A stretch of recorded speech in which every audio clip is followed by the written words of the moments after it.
হাই বন্ধুসকল, মোৰ ইউটিউব চেনেললৈ আপোনালোকক সকলোকে স্বাগতম জনাইছোঁ। আজি আপোনালোকক দেখাম এটা বেমাৰৰ বনৌষধ তৈয়াৰ কৰোঁ, যিটো বেমাৰ হ'ল নেকি মানুহৰ বুকু বিষ, উশাহ নিশাহ লোৱাত কষ্ট হয়, যাক আমি ফুটনি বুলি কওঁ। সেই বেমাৰৰ পৰম্পৰাগতভাৱে শিকি অহা বনৌষধ কিদৰে তৈয়াৰ কৰা হয় মই আজি আপোনালোকক দেখাম। চাই থাকক মোৰ ভিডিঅ'টো শেষলৈকে। যদি ভিডিঅ'টি চাই ভাল লাগে তেনে লাইক কমেণ্ট শ্বেয়াৰ কৰিবলৈ নাপাহৰিব। লগতে মোৰ চেনেলটো যদি আপোনালোকে ছাবস্ক্ৰাইব কৰা নাই তেতিয়াহ'লে নিশ্চয় ছাবস্ক্ৰাইব কৰিব। লগতে নতুন ভিডিঅ' আপডেটবোৰ পাই থাকিবলৈ বেল আইকনটো টিপি দিয়ক। বন্ধুসকল, ভিডিঅ'টো চাই থাকক। মই আপোনালোকক যমুনা জোপা দেখাবলৈ চেষ্টা কৰিছোঁ। দৰৱত মই এই যমুনা জোপাৰ গুটিটো ব্যৱহাৰ কৰিম। ভালদৰে চাওক।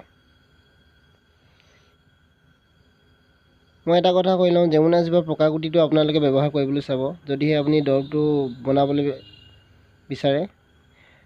পকা যমুনা গুটিত ঔষধি গুণ বেছি থাকে, সেইকাৰণে আপোনালোকে পকা যমুনাই ব্যৱহাৰ কৰিব। কিন্তু মই এইটো সময় নোপোৱাৰ কাৰণে মই কেঁচা যমুনা ব্যৱহাৰ কৰিম। এয়া চাওক, সেই ঔষধি গুণযুক্ত বনজোপা। ভালদৰে চাওক, যিজোপা গছত ঔষধি গুণ পোৱা যায়। চাওক, মই এই গছজোপা আগকেইটা ভালদৰে ছিঙি লৈছোঁ।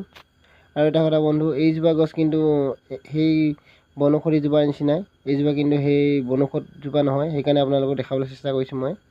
এইজোপা বুলি ভুল নকৰিব আপোনালোকে। এইজোপা চাওক, মই 15 বাৰ দেখাইছোঁ, ভালদৰে চাই লওক। এতিয়া মই জ্বলি থকা চৌকাটোত চচপেন এটাত নিৰ্দিষ্ট পৰিমাণৰ পানী লৈ বনৌষধযুক্ত বনখিনি ধুই মেলি ইয়াত দি দিছোঁ। লগত মই ছিঙি অনা যমুনাটো ভালদৰে গুচাই লৈ খুন্দি ইয়াত দি দিছোঁ। চাওক, উতলিবলৈ আৰম্ভ কৰিছে। এতিয়া ঘৰতে শুকুৱাই থোৱা 5টা জালুক লৈ ভালদৰে খুন্দি উতলি থকা দৰৱখিনি দি দিছোঁ। এয়া চাওক, অকণমান ভালদৰে লৰাই দিছোঁ মই চামুচ এখনেৰে, আৰু অকণমান নিমখ ইয়াত দি দিছোঁ মই। এতিয়া দৰৱখিনি ভালদৰে উতলোৱাৰ পিছত এটা কাঁহৰ বাতিত এখন চাকনিৰে চাকি লৈছোঁ, আৰু এয়া মই পৰিৱেশন কৰিছোঁ।